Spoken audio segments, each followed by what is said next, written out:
ഈ ബീച്ചിന്റെ സൈഡിൽ ഇങ്ങനെ വെളുത്ത കളറില് പൊടി പൊടിയായിട്ട് കിടക്കുന്നത് എന്താന്ന് നിങ്ങൾക്ക് മനസ്സിലായോ? ഇത് കണ്ടിട്ട് മനസ്സിലായോ? സംഭവം എന്താണെന്ന് വെച്ച് കഴിഞ്ഞാൽ ഇതാണ് ഐറ്റം.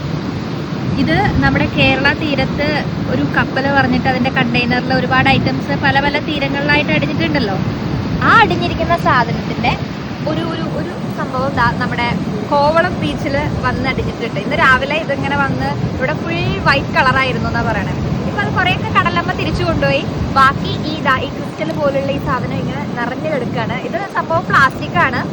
എന്തിന് യൂസ് ചെയ്തു അല്ലെങ്കിൽ എന്തിന് യൂസ് ചെയ്യാനുള്ളതാണെന്നൊന്നും മനസ്സിലായിട്ടില്ല. പക്ഷെ ഇതിങ്ങനെ കിടക്കണ കാണാൻ നല്ല രസമുണ്ട്. ഞങ്ങളിത് കണ്ടപ്പോൾ എന്താണെന്ന് മനസ്സിലാവാതെ ഇങ്ങനെ നോക്കി നോക്കി ഇനി വല്ല മീനിന്റെ ഉള്ളിൽ നമ്മൾ കാണാത്ത എന്തെങ്കിലും ഐറ്റാണോ എന്നൊക്കെ വരെ ചിന്തിച്ചെത്തി. പക്ഷെ ഇതെല്ലാം സംഭവം ഇതൊരു പ്ലാസ്റ്റിക് ആണ്, ഈ കണ്ടെയ്നറിന് വന്ന് വീണതാണ് എന്നൊക്കെ മനസ്സിലാക്കാനായിട്ട് പറ്റി.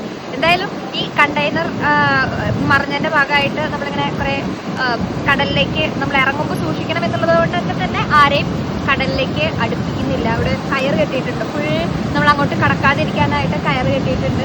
ഇവിടെ ഗാർഡ്സ് നമ്മൾ അങ്ങോട്ട് കടക്കുകയാണെങ്കിൽ തന്നെ നമ്മളെ കടക്കരുത് എന്ന് പറഞ്ഞിട്ട് നമ്മളെങ്ങോട്ട് പറഞ്ഞയക്കുന്നുണ്ട്.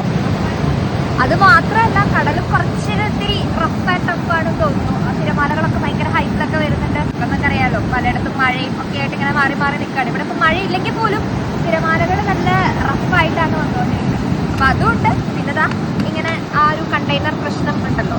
അപ്പം അതൊക്കെ കാരണം കൊണ്ട് നമ്മളിങ്ങനെ കടലിലേക്ക് ഇറങ്ങരുത് എന്ന് പറഞ്ഞിട്ട്. പക്ഷേ കടലിൻ്റെ ഒരു ഭംഗി കാണാൻ കടലിലേക്ക് ഇറങ്ങണമെന്നില്ലല്ലോ. നമുക്ക് സൈഡിലിരുന്നാലും കടലിനെ ആസ്വദിക്കാനായിട്ട് പറ്റില്ല. അപ്പം ഞങ്ങളിങ്ങനെ ആസ്വദിക്കുകയാണ്. പ്ലസ് ഇത് കിട്ടിയതിൻ്റെ ഒരു സന്തോഷമുണ്ട് ഞങ്ങൾക്ക്.